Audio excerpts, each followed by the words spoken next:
Assalamu alaikum wa rahmatullah. Alaikum salam. How are you, How are you, bro? brother Saladin? I'm good, Good, good. mashallah. So, interesting episode. We're approaching a festival, a worldwide festival called Yes. Valentine's Day, right? So, I think we should discuss that, I guess, in this show, Yeah. what it's all about and everything. So, maybe take it away and So, start. I just wanted to ask you the question first. What is Valentine's Day for our audience out there? Well, from what we know, it's a celebration where people give each other gifts, loved Yes. ones give each other gifts. Yes. It's about love and so on and so forth, and sharing and caring and things like this, I guess. And what date is it celebrated on? 14th, I think, isn't it? I On the think 14th of 14th, yeah. February. Exactly. What's important about this celebration, like you said, it is a global celebration and it's practiced around the world. People exchange gifts. They give chocolate, candy, jewelry to people that they love. But what's important, what we need to understand is where did this actual tradition come from? Because it's adopted in society, what are its roots? Yep. So we're going to be discussing that in today's show. So if we look at it, originally, Valentine's Day is a Christian celebration.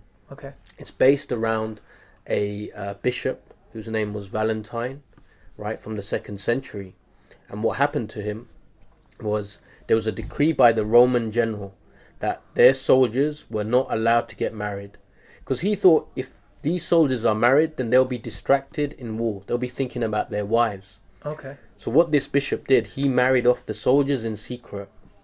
And what happened was the Roman emperor found out and he was imprisoned. He was imprisoned for carrying out marrying soldiers, illegally, let's say. So he was imprisoned, he was tortured, eventually he was executed. Oh. And what happened was he was in communication with these soldiers, and the myth goes that he sent a letter to one of them and he signed it, "Your Valentine." So this is where we get the expression today, "Your Valentine," on the cards. Right. Okay. So this is the traditional Christian narrative when it comes to Valentine's Day. But what a lot of people are not aware of, it actually predates Christianity. So this isn't the actual story. This is a part of the story. Is that what we're saying? This is part of the story. It's not the full story. Okay. So Valentine's Day, it's taken from a Roman pagan celebration known as Lupercalia, right? And Lupercalia is based upon one of their gods, Lupercus. He was the hunter of wolves, and what he would do, basically, he would protect the city. And on this day, Lupercalia, what they would do is they would wear loincloths of sheep's clothing.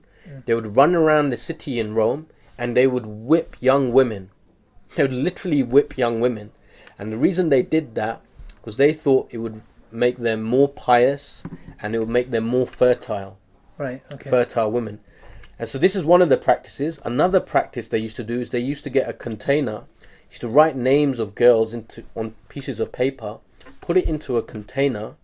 Then young boys, they would put their hands into the container and they would pick out a name. Wow. And then what would happen is these two would be paired off and they would be like sexual partners for that day and for that year. So you can understand like where this idea of male and female sort of relationship comes from when Valentine's Day is associated with that. Even we see today, you have the idea of Cupid. I don't know if you've seen the image of Cupid. Yeah. Yes. It's a young boy. He's got wings and he's got a bow and arrow.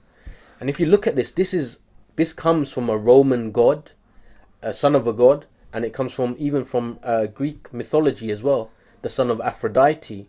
So we can see this whole celebration is based around pagan mythology. So Right. what's important for people to understand is when you're celebrating Valentine's Day, you're actually giving reverence to these idols because this is what it's based on, right? Today, as we see Valentine's Day, it is it's a commercial sort of exercise. Hundreds of millions of pounds are spent, Yes. right, on chocolates, cards, candy, It flowers. feeds into the whole materialistic narrative, isn't it? That buy, buy, buy. That's Here's it. another reason. Go buy more and go spend more. On this And- one day, yeah. right? And we know that the Quran teaches us that a relationship between a man and a woman Yes. should be done under the sacred umbrella of marriage, Yes. right?